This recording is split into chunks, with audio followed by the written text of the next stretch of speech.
اور آج کی ویڈیو میں ہم ڈسکس کریں گے ایک بہت ہی اہم ٹاپک کہ ایسی کون کون سی غلطی ہیں جو کہ ہم اپنے امپلانٹیشن پیریڈ کے دوران کرتے ہیں جو کہ ہمیں نہیں کرنی چاہیے۔ اب سب سے پہلے تو آپ کو یہ پتہ ہونا چاہیے کہ امپلانٹیشن پیریڈ ہوتا کیا ہے۔ امپلانٹیشن کا مطلب ہے جیسے ہی ہماری اوویولیشن ہوتی ہے، یعنی کہ ہمارا انڈا ریلیز ہوتا ہے، ہمارے لیٹس سپوز کسی عورت کا اگر 28 دن کا سائیکل ہے تو اگر اس کا ڈے 14 ہے تو 14ویں دن پہ اس کا جو ایگ ہے وہ ریلیز ہوگا۔ تو اس صورت میں اگر وہ اپنے میاں کے ساتھ ملتی ہے اور اس کو جو ہے اس کا جو مرد کا سپرم ہے عورت کے ایگ کے ساتھ آ کے مل جاتا ہے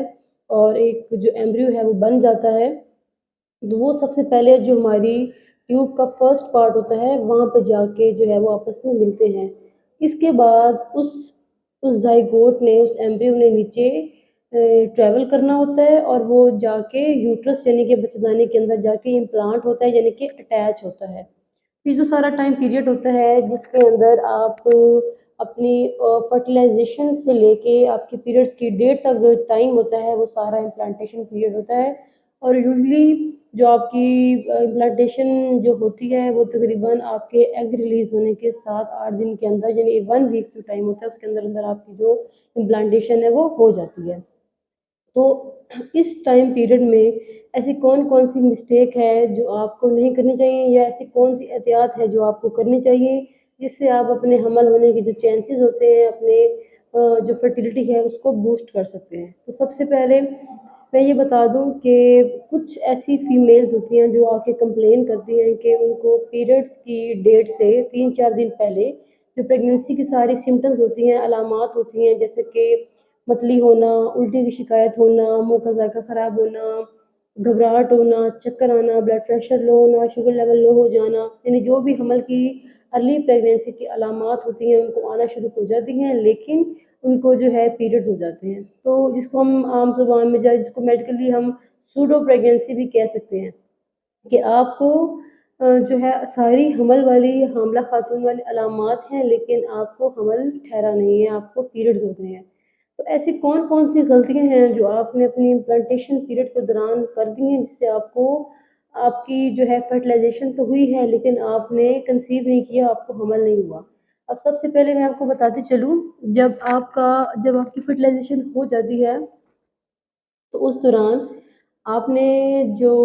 احتیاط کرنی ہے اس میں سب سے بڑی بات جو آپ کو اکثر آپ کے جو امی یا جو آپ کی دادی نانی وغیرہ بھی سمجھاتی ہوں گی کہ آپ نے اوولیشن کے بعد تھوڑی سی آپ نے جو ہے وہ گرم چیزوں سے اوائڈ کرنا ہے، جیسے کہ انڈا ہے یا ڈرائی فروٹس ہے، اس سے آپ نے اوائڈ کرنا ہے۔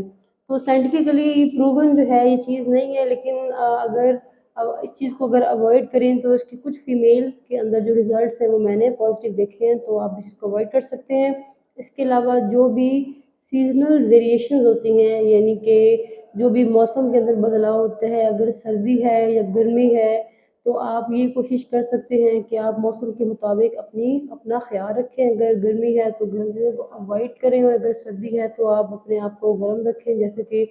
اگر آپ کے پاؤں جو ہے وہ کورڈ نہیں ہے تو ساکس وغیرہ آپ پہن کے رکھ سکتے ہیں، یعنی آپ نے اپنی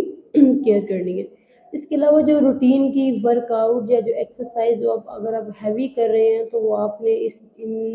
پیریڈ میں آپ نے نہیں کرنی ہے۔ آپ نے کوشش کرنی ہے کہ آپ اپنا ویسے جیسے سمپل روٹین کا ورک آؤٹ جو واک وغیرہ آپ کر سکتے ہیں، کہ وہ اوبیسلی ضروری ہے کیونکہ واک یا ورک آؤٹ بھی آپ کی جو فرٹیلٹی ہے اس کو بوسٹ اپ کرنے کے لیے ضروری ہوتی ہے۔ تو آپ وہ واک کرتے رہیں، لیکن جو زیادہ ہیوی ایکسرسائز کوئی آپ کر رہے ہیں تو آپ کوشش کریں کہ وہ آپ اس کو اوائڈ کریں۔ اس کے علاوہ آپ نے اپنی ڈائٹ اچھی لینی ہے۔ میں اپنی کافی ویڈیوز میں ایکسپلین کر چکی ہوں کہ فریش فروٹس ویجیٹیبلس کا بہت زیادہ رول ہے آپ کی فرٹیلٹی کو بوسٹ اپ کرنے میں بھی، کیونکہ یہ اس میں بہت سارے جو بھی ریکوائرڈ ہوتا ہے آئرن، کیلشیم، ملٹی وائٹامن، سارا ایک فروٹس ویجیٹیبلس کے اندر ہمیں انف اماؤنٹ میں ملتا ہے، ہمیں باہر سے سپلیمنٹ لینے کی ضرورت پیش نہیں آتی۔ ہم ڈائٹ کا خیال رکھیں آپ۔ اس کے علاوہ آپ نے کچھ ایسی چیزیں ہیں جیسے کہ السی، میں نے اس کے بارے میں کافی ریسرچ بھی کی ہے، اور اگر آپ السی جسے فلیکس سیڈس کہتے ہیں، اگر آپ ڈیلی تھوڑے سے آدھا چمچ اگر آپ ویسے آپ نہیں کھا سکتے تو تھوڑا سا آپ اس کو توے کے اوپر تھوڑا سا روسٹ کر کے